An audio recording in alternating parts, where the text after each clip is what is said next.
as a whole, we've grown up together, so we know each other really well. We're playing for each other, and I think just practicing and playing together for so long, we just kind of learn how we just roll on the field.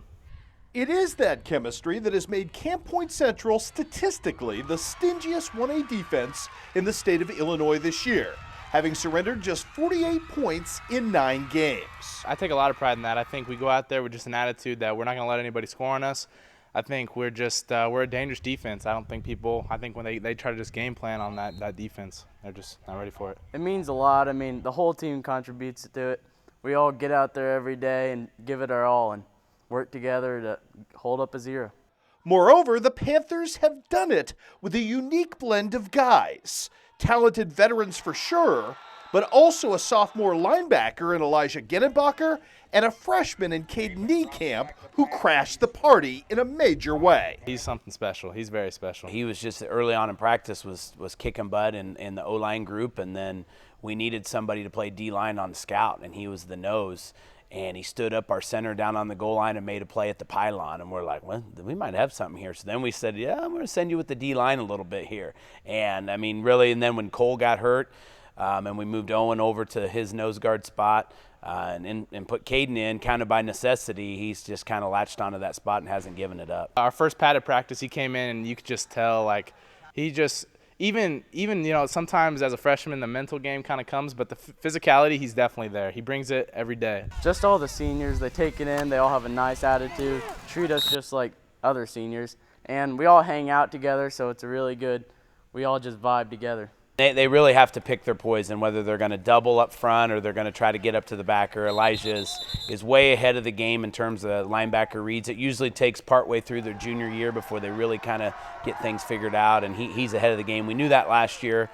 We moved him to middle linebacker about midway through his freshman year, and then unfortunately, fortunately for him, but unfortunately for us, Sterling got hurt in the playoffs, and we had to implement Elijah into play middle linebacker in that second round game.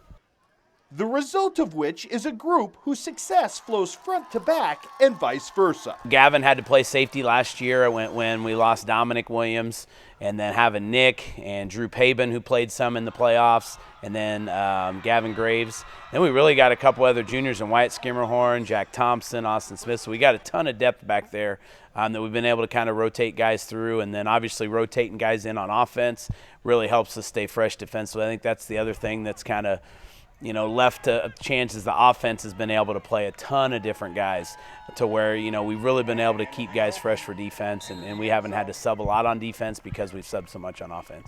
But it's also a group that found a new urgency in the wake of Week 7, when Beardstown exposed some flaws by hanging 28 on a Panther defense that didn't take kindly to having its shutout run ended. It was definitely a wake-up call. I think, some of us maybe went into that game not the best prepared, but I think, we came out with the win regardless. So I think that just shows that individually we're great, and I think as a team we're even better.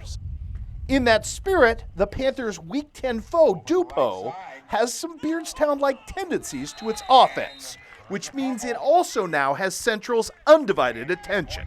Dupo's got phenomenal skill position players, big offensive line, a lot of different things, a lot of different formations, quarterback that can run around, running back that has 1,100 yards and maybe 20 touchdowns. So we're going to have to play better, and that was one of the films they took was our Beardstown game.